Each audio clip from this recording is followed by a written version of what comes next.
Thanks for making Locked On Yankees your first listen every day. We're free and available on all platforms. This Mother's Day, give mom something she'll treasure forever with fine jewelry from BlueNile.com. And Locked On Yankees listeners get $50 off $500. That's when you purchase something for $500. Use code LOCKEDON at checkout. On today's show, the Yankees won last night, and it wasn't as torturous to watch as Tuesday's win. We recap the game, we preview today's finale in Detroit, including some quotes from Miguel Cabrera, who's on the cusp of history. He's about to hit his 3,000th hit, and that's pretty exciting for him. And we'll take a brief look back at a game that happened at Fenway Park 10 years ago. I'll give you some hints. A perfect game was happening at the same time, and it involved a historic comeback. That's all coming up next on Locked On Yankees.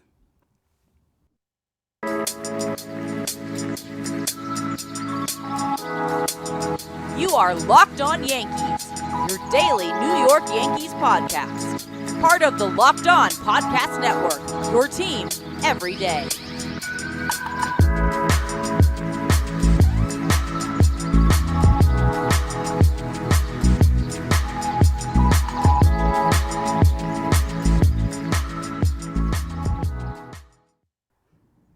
Hello, Yankees fans. Welcome to Locked On Yankees. I'm your host, Stacey Gotsoulias, and I'm joined by my co-host, Abby Mastracco. You can find Locked On Yankees on Twitter and Instagram at Locked On Yankees, all one word. And if you saw both accounts, you saw all the food that Abby spoke about on yesterday's show on both accounts. You can listen to us on every podcasting platform available, including Apple, Odyssey, Spotify, and Stitcher. And you can watch and subscribe to us on YouTube. And when you get into your car, you can tell your smart device to play podcast Locked On Yankees. Abby, how you doing today? I just worked out. Got my protein shake right here. Nice. I've got like this huge story that I've been working on for a couple months that I have to finish today. And of course, in like true ADHD fashion, I've had some of these like interviews done for months and I haven't transcribed them. And my deadline is today at 5. And I'll get it done because also in true ADHD fashion, like I need deadlines and I meet them. But I don't do anything until right before that deadline. Yes. I've spoken about this. I had a chapter to write for a book when I was with the Hardball Times, and I believe my deadline was October 15th, and I wrote my chapter on October 14th. It was about 4,000 words, all in one day, in about 2 hours. Like, I've been talking to players around the NHL, players and coaches around the NHL for this since January. Other things have happened in between that I had to write about, and there was like the trade deadline. Like we purposely planned this story to be kind of like a fun end of the season story. And I've had half a season to work on it. And I'm just doing it today because that's how I operate sometimes. That's how I know I've had ADHD my entire life, but was never diagnosed, because in college, I had a 20-page paper due in a pluralism and diversity class in college, and this professor was a hard ass. I did that 20-page paper the night before. I got a B+. I was thrilled by the B+ because he was like one of the toughest professors I ever had throughout college. And yeah, I got so delirious that I forgot how to spell the word "the" by about the 17th page. Yeah, that happens. Yeah. That happens. It's fun being a writer with ADHD. It's good sometimes because like I can multitask like nobody's business. But I have these like bursts of productivity, and then when they end, they really end, and my mind is in 50 million places. And like sometimes it's really good because last night I had 2 screens on. I was watching baseball and I was watching hockey. And like I have this remarkable way of following along in multiple games and knowing what's going on, sort of knowing what's going on in both games. Maybe not like in deeply depth entrenched in both games. Right. But like sort of understanding what's going on and the storylines and the, some of the stat lines. But then like the minute my mind snaps off and I'm not paying attention, like then I'm really not paying any attention. It is like it's kind of all or nothing, and the all part is like very productive. Oh yeah, very hyper focused. You're like really like woo, and then I was kind of like you last night, where I had the Yankee game on, I was watching it, but I was also writing something at the same time, so I was kind of paying attention, but kind of split between the two. But it was definitely a better game to watch than Tuesday's game. There were still annoying bits. Obviously, as a Yankee fan, you don't want to see Luis Severino pitch well and then have Chad Green come in and give up the lead and let the Tigers tie the game. But Severino looked good. He had one of those innings where he, was backed up against a fence and then he bounced back really well. And, that fired up Luis Severino fist pump when he gets a really big strikeout happened last night. And that was good to see because he's needed. He's needed by the Yankees in a big way, and having him back and having him healthy, I'm knocking on wood, is a very big deal for the Yankees. That rotation it's a good rotation if nobody gets hurt. Yep. If the dominoes start to fall, though, then it's just yeah. If Cole doesn't turn this around, that rotation is going to look a whole lot different. Right. Severino really does give it a big boost. And it's nice to see him back. And I think guys are fired up that he's back. Mm-hmm. But man, there's a lot of pressure on Severino every 5 days. And he rose to the occasion last night. And I think you're always a little bit like excited, but like kind of hesitant when you're watching a guy after he comes back from such a lengthy injury. Mm-hmm. Rehab process. You're always sort of like you're hoping for the best, but like teetering like, is he gonna like the other shoe is he gonna be the same pitcher that he was before the surgery? And he's looking more like the same pitcher that he was. Yeah. So that's a nice boost to have in the rotation, and like I said, a nice boost to have in the clubhouse. That rotation looks a lot different without Severino, and Cole's got to turn it around, but I still think he will. It's too early to panic, like I said yesterday, but I know that fans are going to panic, and that's okay. Sometimes you just can't help it. Yeah. Yesterday's game, they had 2 hits with runners in scoring position, which was lovely. Judge had a big double. Actually, that was a really good hit, actually, the way he hit that ball. Isaiah Kiner-Falefa also, first RBI. Rizzo, some people were kind of about them re-signing him, but so far so good. I mean, he's one of the only guys that's really hitting the ball with some power and pop at the moment for the Yankees. And, defensively, the combination of DJ LeMahieu at third and Rizzo made a couple of good plays, really close at first base, that I was actually impressed by. A couple of them looked really, really close, and I was surprised that the one play that the Tigers chose to challenge was the one where Rizzo was pretty much clearly safe at home plate. I was kind of surprised they didn't challenge 2 of those plays at first, but it was good to see. Good defense, timely hitting, and Jonathan Loaizaga bounced back last night from his last outing. He looked good in relief. Clay Holmes, what can you say about that guy? He came out of nowhere, and he's just he's a good example of scouting. You sort of find some undervalued assets, and you can get them to continuously throw one good pitch that gets outs, and you can. He's a really good example of what happens when you're sort of looking in some outside of your traditional pipelines. I like what he brings to the table. Yeah. As I said the other day, I feel like if you take his hat off, put a pair of glasses on him, he could be Clark Kent in a Superman movie. He kind of reminds me of what's the guy's name who played him in Smallville? Now I can't think of his name. Tom something, right? Very blue eyes and dark hair and really pretty. He kind of reminds me of that. So every time I see him pitch, I'm just like, it's Clark Kent. That's what I call him. But speaking of Clay Holmes, we're going to go into the next segment because he struck out Miguel Cabrera last night in Cabreras' last at bat when Cabrera was looking for his 3,000th hit. So that was kind of a big deal. But will it happen later today? We'll find out in a couple of hours. But first, whether she prefers a statement piece or everyday subtle elegance, BlueNile.com has fine jewelry options for every mom. Shop high-quality classic diamond earrings, elegant tennis bracelets, or gemstone pendant necklaces. Celebrating the special women in your life, BlueNile.com, you can easily navigate thousands of fine jewelry options at every price point.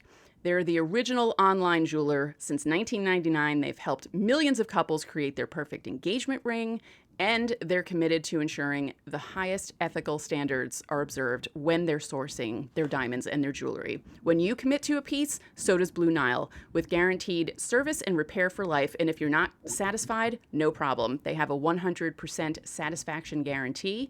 You can shop stress-free with guaranteed free shipping and returns. This Mother's Day, give your mom something she'll treasure forever with fine jewelry from BlueNile.com. Locked On Yankees listeners, I told you at the top, I'm telling you again, you can get $50 off a $500 purchase. This podcast exclusive is good through Mother's Day only, so use the code LOCKEDON. That's code LOCKEDON. Plus, every order is insured, it ships free, and it arrives in packaging that won't give away what's inside. Shop stress-free and find your forever peace. Go to BlueNile.com today.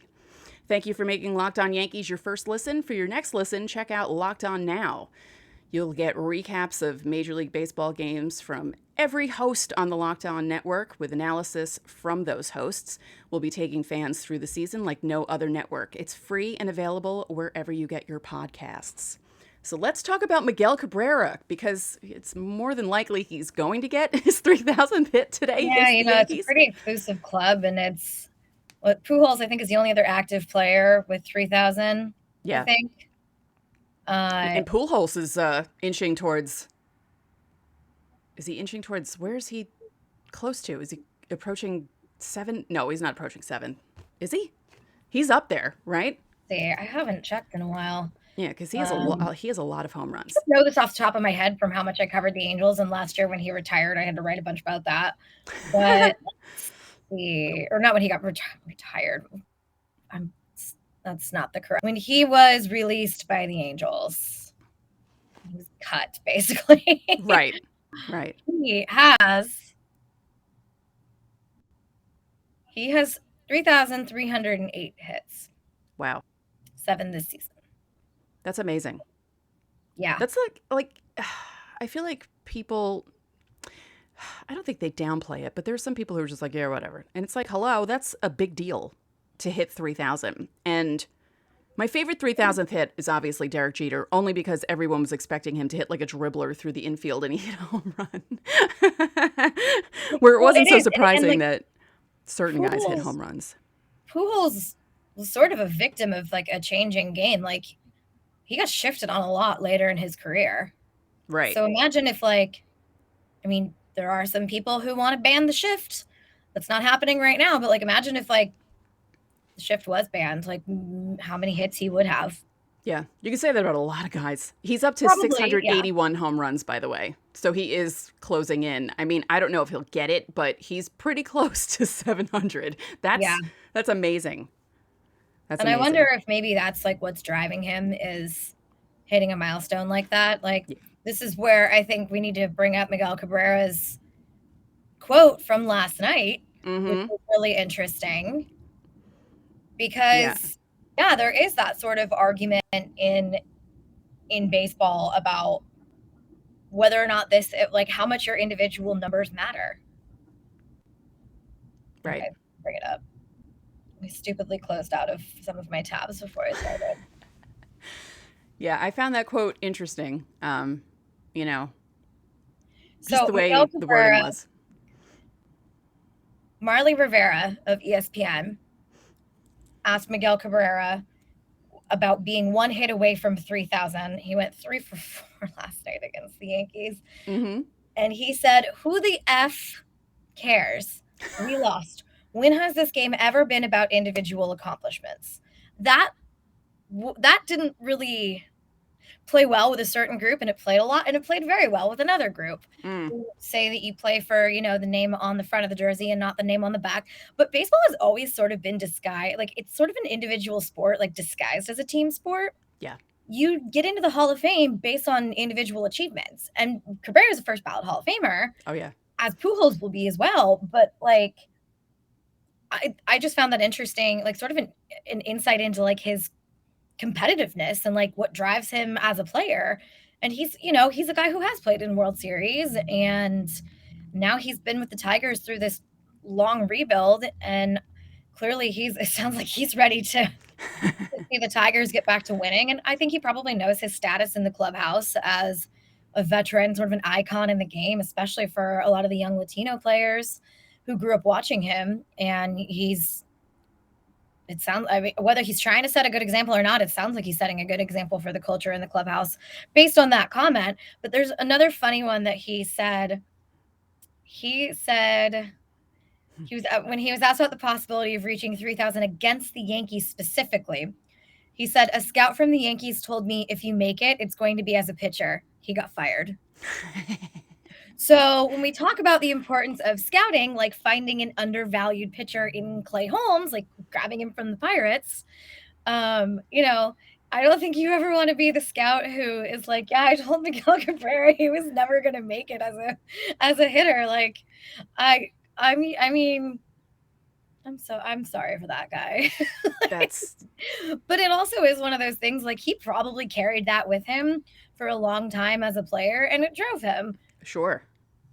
Definitely. I just think it would be funny because A-Rod got his 3,000th hit against the Tigers at home, hit a home run off Justin Verlander, which I loved every second of that. And it would be fitting if Miguel Cabrera got his 3,000th hit. So what do we think his 3,000th hit will be? Do we think it'll be a dramatic home run, or will it just be a single, or, because it's not that easy to do that either on your 3,000th hit, but we've seen it happen a few times in the recent past. I don't know. I mean, it would be sort of fitting. It'd be a great story. Like, for me, as somebody who's always looking for like stories within the game, it'd be a great story if it was a home run. Mm-hmm. There's your lead for the game, like thinking about it from a beat writer's perspective, like that's a really easy lead for you. And I'm the kind of writer that, like, if I don't have the lead the way that I want it, like I get stuck and I cannot finish the story. They always tell you in journalism school, like, if you're stuck on the lead, like write the middle. And I'm like, no, I can't. Like, I can't move on until I've structured the top of it. So like, that's an easy lead for the writers there. I don't know. I think it's just going to be like easy hit, like easy single. Yeah. The thing about the 3,000th hit for most of these guys is they're old by the time it happens, because it does take a while to get. Well, he's not exactly hits. Like, he's not hustling around the bases to like stretch a double into a triple these days. Yeah. Well, he tried to go from first to third on a single. Was it last night or the night before? And he got nailed at the plate. But then there was that play last night where he scored running from first because of the way the ball split the outfielders when Chad Green gave up the lead.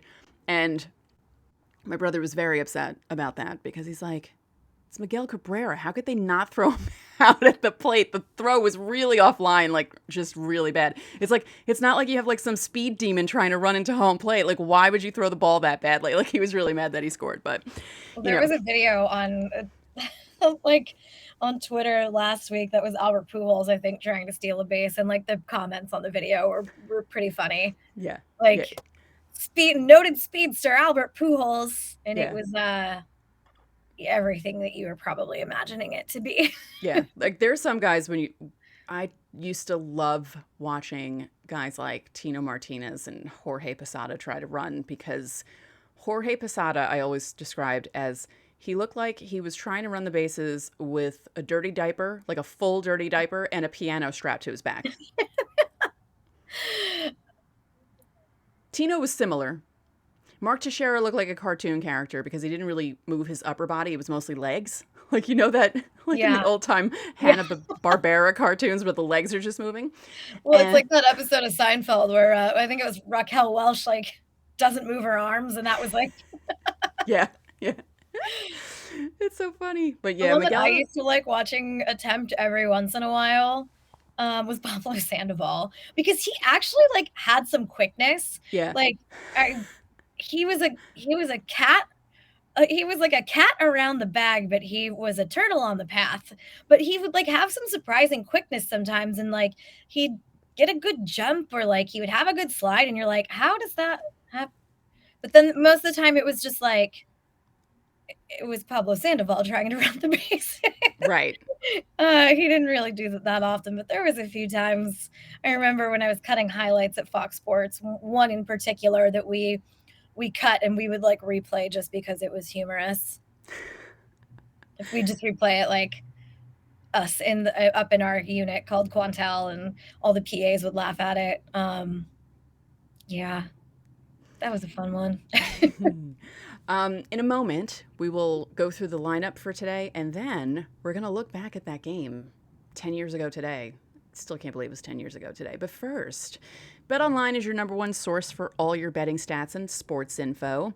Find all the latest sports developments, league reviews, and news, including this year's basketball playoffs. Joel Embiid last night, that shot against Toronto, unbelievable. And the start of the Major League Baseball season. BetOnline is your continued source for all your sports wagering information, from live betting to playoffs, esports, and more. Head to the website today or use your mobile device to learn more about the trends in action. BetOnline, where the game starts. I'm always fascinated by guys who can get a shot off with 0.9 seconds left. Yeah, it's like, oh my God. You gotta it's good shot selection, one, but two, imagine the adrenaline in that situation, being able to hit that shot. I'm still tortured as a lifelong Sacramento Kings fan by Chris Webber's inability to handle the basketball in Game 7 of the 2002 Western Conference Finals.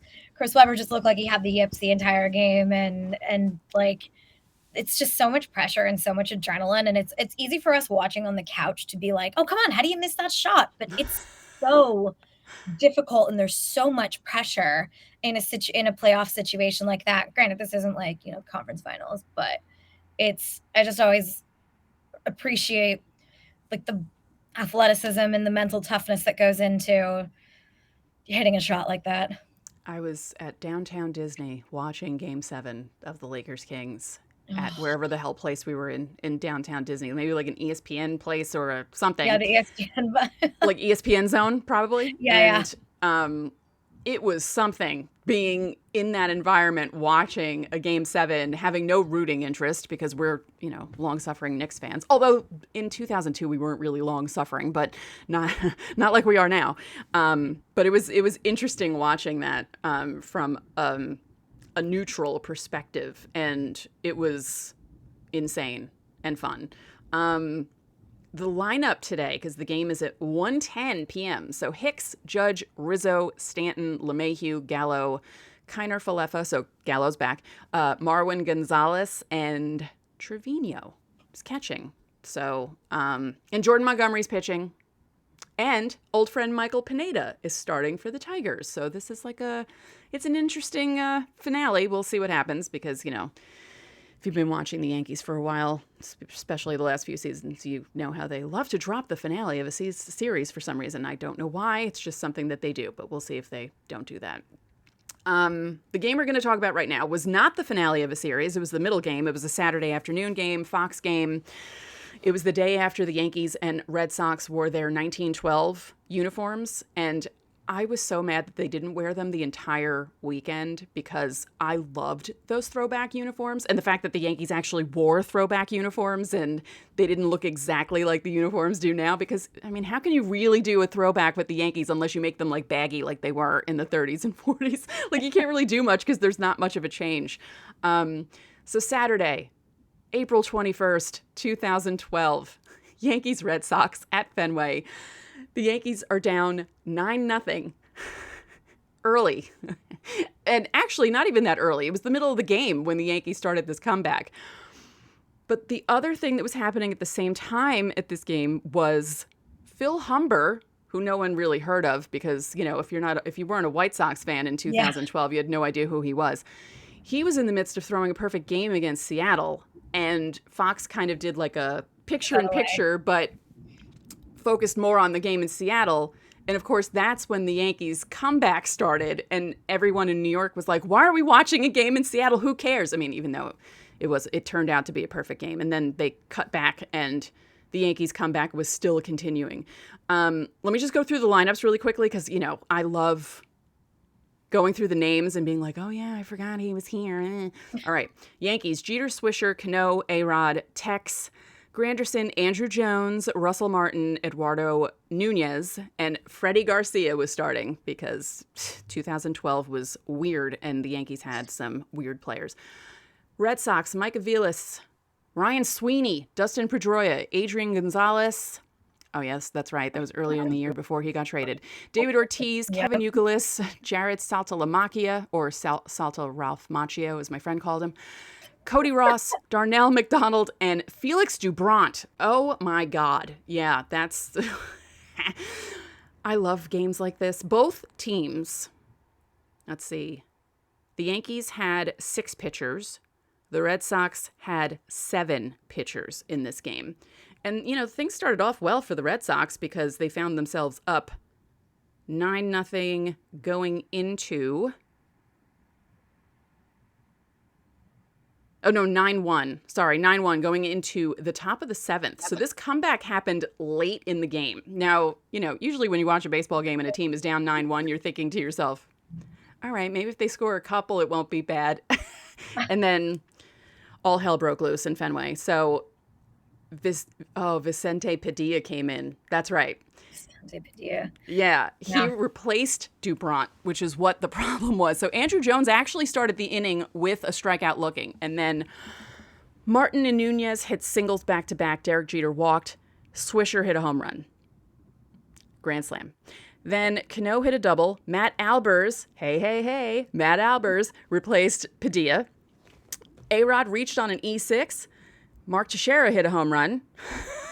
Franklin Morales replaces Albers. Granderson hits a single. Jones strikes out swinging. Russell Martin grounds out. It's 9-8 Red Sox. So not quite a comeback yet until the top of the 8th, which goes from being a comeback to being a pull ahead to being the winning score. So the top of the 8th, Nunez hits a single. Nunez had a good game that day. Eduardo Nunez. Good for him. Alfredo Aceves, former Yankee, replaces Franklin Morales pitching. Jeter walks. Swisher hits a double that scores Nunez and Jeter. They intentionally walk Cano. They walk Alex Rodriguez, not intentionally, to load the bases. Teixeira hits a ground rule double. Swisher scores. Cano scores. A-Rod goes to third. They intentionally walk Granderson. Now, Ibanez hits a line drive double play, and Granderson was out. Then Russell Martin hits a double that scores A-Rod and Tex. Nunez, who started everything off in the inning, hits another single. Tazawa replaces Justin Thomas pitching. Oh, I forgot about Justin Thomas coming in to replace Alfredo Aceves. He gave up the double to Russell Martin. And then Nunez steals second base. Tazawa gives up a single to Jeter, and it's 15-9 Yankees. And that's how it would end. And that was the infamous year where Bobby Valentine was the manager of the Red Sox. They were really horrible. And then they come back the next year and win the World Series. Yeah. But it was fun watching them suck in 2012, especially because 2011 was the year where before a game was played, everyone predicted it was going to be the Phillies and the Red Sox in the World Series, and the Red Sox were going to win. And then the Red Sox didn't even make the playoffs because of that infamous night, the game 162. I was so happy when Scott Proctor gave up that walk-off home run to Evan Longoria. It was the only time I cheered a walk-off home run against my team.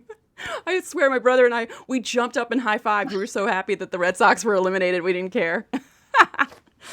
Oh, God, that was so much fun. Speaking of Andrew Jones in that lineup, his son is like the top-rated prospect in the draft this year. And if you haven't seen him swing, go look up some videos. His swing is like his dad's.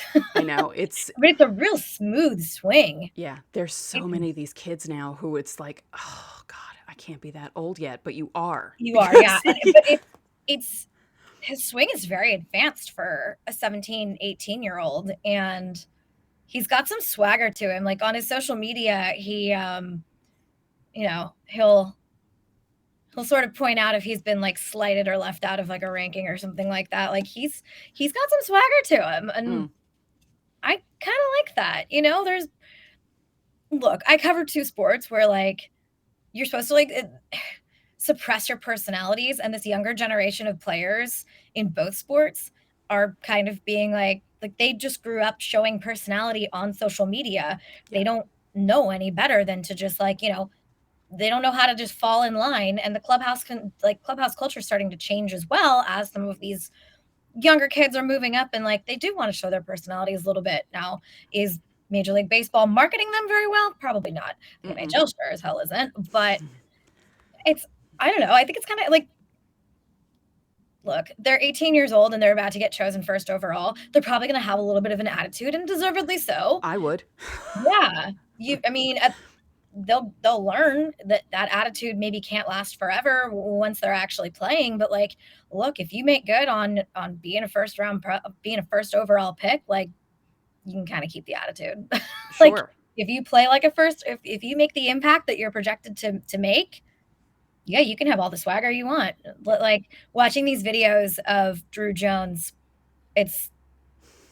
he hears chants of overrated and he's just like, and he hits a home run and his swing looks just like his dad's. Yeah, that's amazing. There was Andrew Jones hit a home run for the Yankees against the Twins at Target Field, and he hit it into the third deck.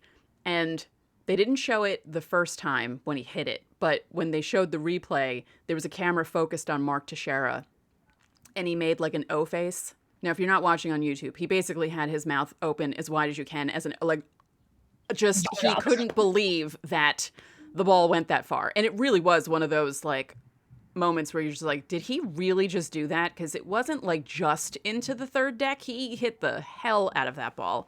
I actually enjoyed Andrew Jones's time on the Yankees. I mean, I didn't enjoy when he was on the Braves and beating them up in the first two games of the World Series of '96 when he was only 19. Yeah. But I mean, given how good he was when he was young, it stands to reason that his son could probably maybe be the same way. And that's just, I mean, so many of these guys, they're kids. I mean, look at Vlad Jr.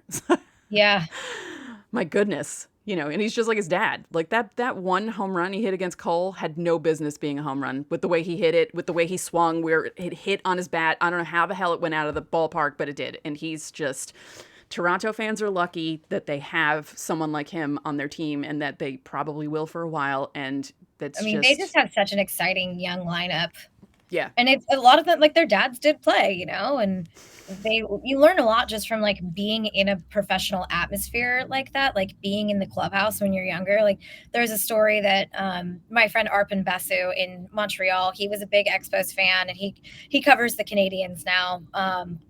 He misses his Expos, but during the it was the Blue Jays played, I think, like one of their last spring training games, an exhibition game at Olympic Stadium in Montreal a few years ago. Oh yeah, I had a friend who went there. Yeah. Yeah, Vlad Jr. went to the clubhouse looking for the ice cream machine that he remembered being there when he was a kid, but it's gone. Yeah. Like growing up in a clubhouse like that, it does provide some. You learn how to like handle yourself like a pro. Oh, yeah. You learn like what. You see these guys, how they carry themselves. You hear the term in sports a lot, like learning how to be a pro. I should do a story on that. Like what, explain to fans, like what does it mean to be a pro? And there's a lot of like small things that go into that, like being on time. That's a very basic thing. But it's like a respect and an accountability thing. And if you're late, you hold up the entire team, and it's like, it might not seem like that big of a deal, but it's a huge deal in professional sports, sure. Being early and being on time. And there's other things that are like intangible aspects of like being a pro. Like I said, how you carry yourself. And guys like Vlad Jr. and Drew Jones saw some of the best, like saw some of the greatest, and how they carried themselves as pros. So that's sort of like an invaluable learning experience. Yeah. I'm thinking of all the different sons that we've seen play. I mean, biggest example obviously is Ken Griffey Jr. Yeah. The fact that he played with his dad is awesome. I'm old enough to remember watching that happen, and it was kind of like, whoa, because my brother, when Ken Griffey was on the Yankees, he made a really good catch up against the wall, and my brother was very small when he was a kid. Like I was always tall, he was always short. My mom was terrified that he was going to be tiny like my papu, but he isn't. He's 5'11". He grew up to be 5'11". But we had a high back chair in the den, but it's swiveled. But he would pretend to be Ken Griffey making that catch up against that chair. I can't even tell you how many times he did that one catch. And it was just, that's one of my main memories as a kid, and Ken Griffey, just thinking of my brother emulating him. And then when Ken Griffey Jr. came along, it was like, wow. And it's the same thing now with this generation, where you're going to see a bunch of kids whose fathers played in the 90s, 2000s, and yeah, you know, especially on the Blue Jays. yeah. Mostly on the Blue Jays, but you'll see some guys on other teams. Speaking of the Blue Jays, it sounds like all the Yankees are vaccinated and cleared to play in Toronto. So yeah, hopefully they are actually vaccinated and no one did that dumb thing where they get immunized. Yeah. Oh no, I meant to immunization. Or, they got a fake vaccine card. Who did that? Someone did that in the NBA, right? Evander Kane did that in the NHL. Of course it would be Evander Kane. Just consistently in the news for all the wrong reasons. Yeah. Of course it would be Evander Kane. But one quick thing about that. If the Yankees were only playing Toronto 3 times. If they were only going into Toronto for a 3-game series, I wouldn't be as annoyed by it. I mean, I still would be annoyed, but I wouldn't be as annoyed. But they're playing half of the amount of games that they play against them because they're in division. And that's a big chunk of games for people to miss. And, I saw that Tanner Houck was pretty much I'm not. And it was so that just really bothered me. And if I were a Red Sox fan, I would have been very annoyed by that. Oh yeah, no, I can't make my start in Toronto. And he just didn't care. And it's hello, with the way the AL East is, these games, all of your games against the Red Sox, Rays, Jays, Yankees, all those teams playing each other, it's very important. And these guys are willing to miss those games. And it's just mind-boggling to me. But we'll see what that means, because Boone's quote was, my understanding is, and I just was all right, well. It's just, we like to think that the pandemic is over, but it's not. No. And there are still guys going on the COVID list, the A's were wiped out by what was it, 5 or 6 guys? So it's, I just had to write a story, storylines to watch in the Stanley Cup playoffs. And one of the storylines I had to put in there was, will COVID be a factor? Europe seeing another surge, Canada seeing another surge. And so far, down here, it's been okay, but it's still going on. It's affecting our everyday lives. So why would we expect it to not affect sports? Sometimes we like to think of sports as this utopic bubble, but it's not. Right. They are regular dudes eating at Chili's the rest of, okay, maybe not Chili's. I hope not Chili's. Although, you know what? I do like a bloomin' onion every once in a while, so no judgment. That's Outback. Oh, I remember having it. This is a core memory. Middle school, they built a movie theater in my hometown in Folsom, which some of you might know from the Johnny Cash song. Yeah. The prison is there. You can hear the whistle blowing every day. But it was a very nice suburb to grow up in. It's between Sacramento and Tahoe. So it's not what you're imagining is like a prison. It's not. They built a movie theater in my hometown, which was a big deal because the 3 neighboring towns that are closer to Tahoe didn't have movie theaters. So everybody would come down the hill to go to the movie theater in Folsom, and across the street from the movie theater was an outlet mall, and there was a Taco Bell and a Chili's, and all of us would gather at Chili's on Friday nights before we went to the movies. And there'd be, oh God, I feel so bad for the servers too, because we'd have 10 middle school kids sharing a bloomin' onion and some mozzarella. Oh God, I feel so bad for the servers now that I think about this. If any servers have had to deal with middle school kids and you're listening to this, I'm so sorry. I tip very well now, I think, out of karma. And granted, I do remember when my parents would drop me off at Chili's before the movies, my mom would tell me to make sure to tip. Yeah. But when you have 12 kids sharing one stupid bloomin' onion, that's not a lot of money for the poor server who had to deal with a bunch of middle school kids. I'm so sorry. That sounds like a nightmare. Oh my God. So Yankees finale against the Tigers today. They start a new series against the Guardians tomorrow. We'll preview that. Hopefully all the pitching will be lined up. If it's not, then we'll just talk about the TBA guy because, that's usually the listing in game day, or TBD. Sorry. His name is TBD, and we'll just come up with fake stats for TBD. So that's it for this episode of Locked On Yankees, which is part of the Locked On Podcast Network, your team every day. Abby and I would like to remind you that you can listen to this show in Apple Podcasts, Google Podcasts, Odyssey, Spotify, Stitcher. You can watch and subscribe to us on YouTube. And when you get into your car, you can tell your smart device to play podcast Locked On MLB. Now make your second listen of the day Locked On MLB. Paul Francis Sullivan, please call him Sully, brings you his unique perspective on the major leagues, both past and present. It's free and available wherever you get podcasts. One more thing, if you could be so kind, please rate the podcast and spread the word about this podcast to your fellow Yankee fans. We would really appreciate it. So enjoy your Thursday, and we will talk to you tomorrow.